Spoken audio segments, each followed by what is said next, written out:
Get ready to dance to the beat of Black Girl Boss Magic as we kick off Season 2 of the BrwnGrlz Collective. We're here to salute and amplify the stories of Black women who are crushing it in the business world. From fashion to tech, healthcare to education, these trailblazing women have faced obstacles head-on and emerged victorious. We are diving deep into their journeys, sharing their secrets, and throwing some much-deserved praise their way. So come join the party at the BrwnGrlz Collective, and let's get this celebration of Black female empowerment started.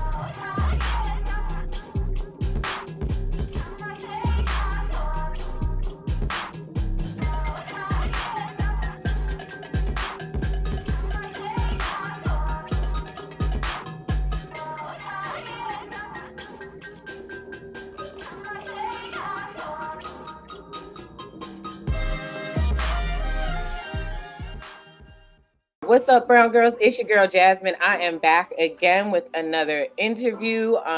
If you are new, welcome. If you are returning, welcome back. We got another wonderful, talented young woman here that is going to let us know about her products and where you can find her and just get a little bit more information about who she is and how she got to where she is. So, Cassandra, I'm gonna let you go ahead and tell us a little bit about yourself. Hi everyone, I'm Tashandra, the owner of Kocholate Kouture, where we specialize in custom scents. And in addition to candles, we make wax melts, room sprays, aroma salts, carpet freshener, and incense sticks as well. And our specialty is making custom blends for every occasion.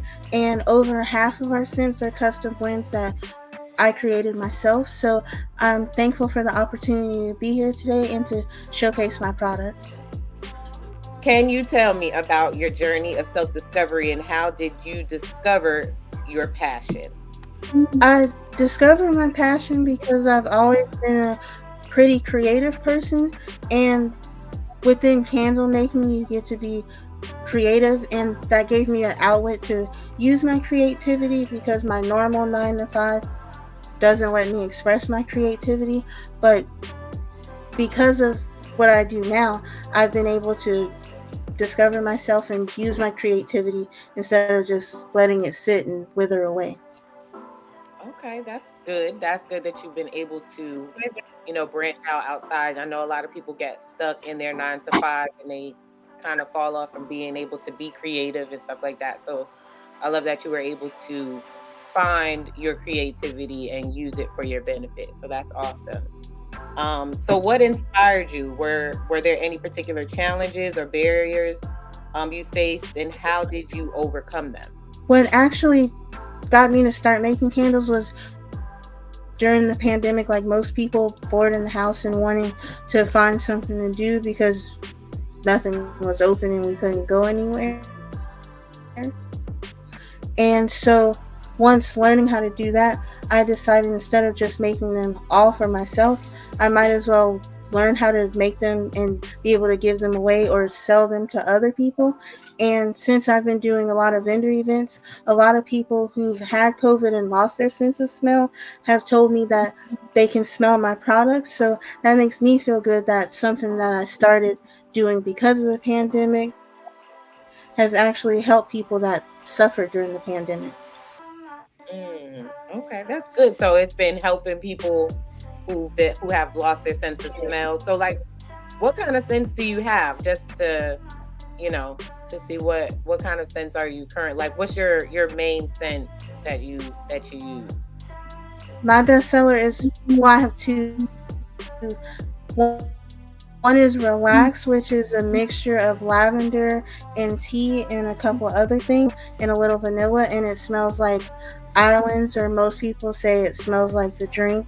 But those are two of my bestsellers. But I also like Crown for a Queen, which has pineapple and sage, and it's kind of earthy but kind of feminine in a sense as well, with a little bit of fruit, and a lot of people really like that one as well. But I also try to name my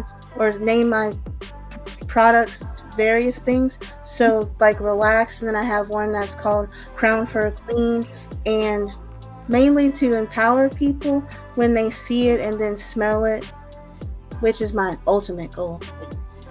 Okay. And I heard that you said you have like carpet fresheners as well. How did the carpet fresheners come about? Because I know you said you have candles and incense. So how did you get into carpet fresheners? I started making carpet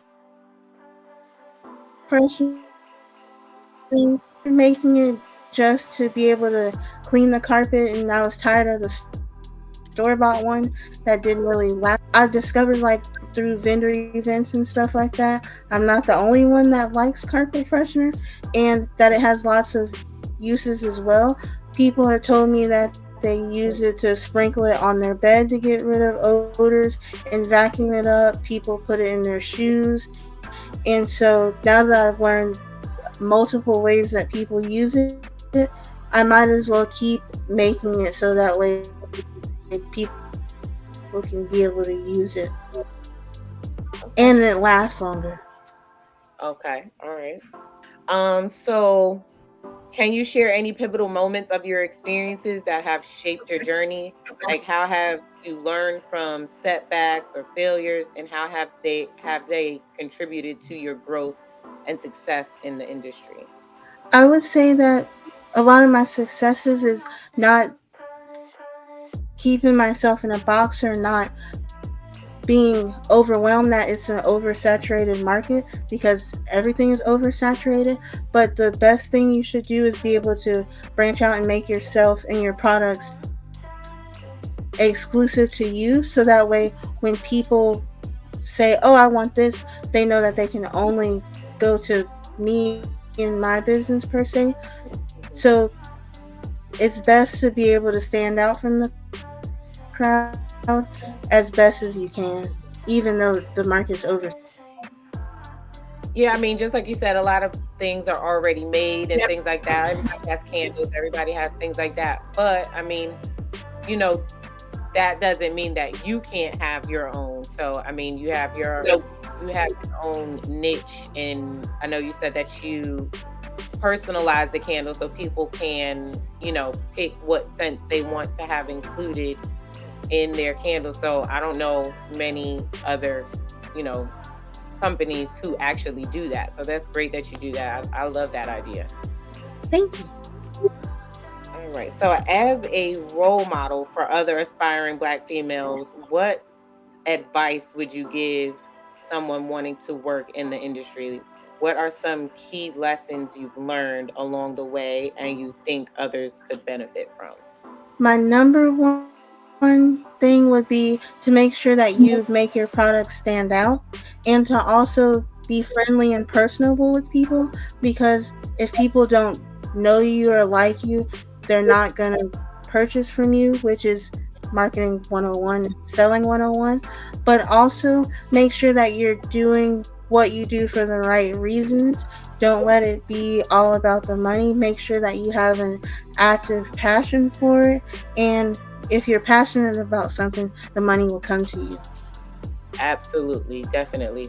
We definitely have been learning about that along our way as well. It's definitely a process. You're not going to get straight to the bag automatically all the time, so that can't be your main goal. You definitely have to love what you Right. do, and the money will definitely follow eventually. That's not that's never going to be an issue. You'll always end up making money as long as you love what you do and you're able to express that. People will see that and want to buy from you just because, like you said, they like you, either because they like you or because they like the product. So it's good that you already have that mind frame. How long have you been, well, I know you said that you've been making the candles since COVID, right? So it's only been a few years. Uh-huh. Right. Okay. And I started selling July of this year, actually. Oh, okay. All right. So you started making them during COVID and you actually started selling them About 6 months. I started July of this year. July of this year. Okay, okay. Gotcha. All right. So do you have social media? Like where can we find you? You can find me on Instagram, Facebook, and TikTok. Locally in a shop called Local Focal in Salisbury. If you want to physically go there and pick them up, but it's called the Local Focal, and you can find my products there as well. All right, so you do have them in a store right now. It's a marketplace, and my products are in there. Okay, awesome. And it's in North Carolina, correct? Salisbury, North Carolina. Salisbury, North Carolina. Gotcha. All right. So you guys, if you want to purchase some candles, incense, carpet freshener from Tashandra, you can go to Salisbury, North Carolina. We'll make sure that we have the information linked so that you can find her in her Instagram. They can find you there as well. Can they make orders through your Instagram also? Right. All right. Well, it has been an absolute pleasure speaking with you, Tashandra. We will definitely make sure we get that, get your information sent out. You guys make sure you reach out. Like I said, you can get her information, or you can get her products in Salisbury, North Carolina. We will make sure you have the information to get to that location. And like I said, you can go to her Instagram page and you can hit her up and see what kind of specialty scent she can cook up for you, so you can have your house smelling wonderful. All right, Tashandra, it's been wonderful speaking with you. I'll definitely make sure I check out your candles and stuff like that. We'll try to make it out there to Salisbury at some point so we can check out your storefront. You enjoy the rest of your evening. Brown Girls, again, it has been great speaking with you. We're seeing you guys back again. Make sure you come back for our next interview. If you can, please tune into our book club. We do every Monday around 8 o'clock. We go live on TikTok. Check us out right now. Definitely great to check out if you are a business owner or just trying to develop yourself better in life. So it's been great. See you guys next time. Bye, Brown Girls. Next time on the BrwnGrlz Collective, remember to like and subscribe.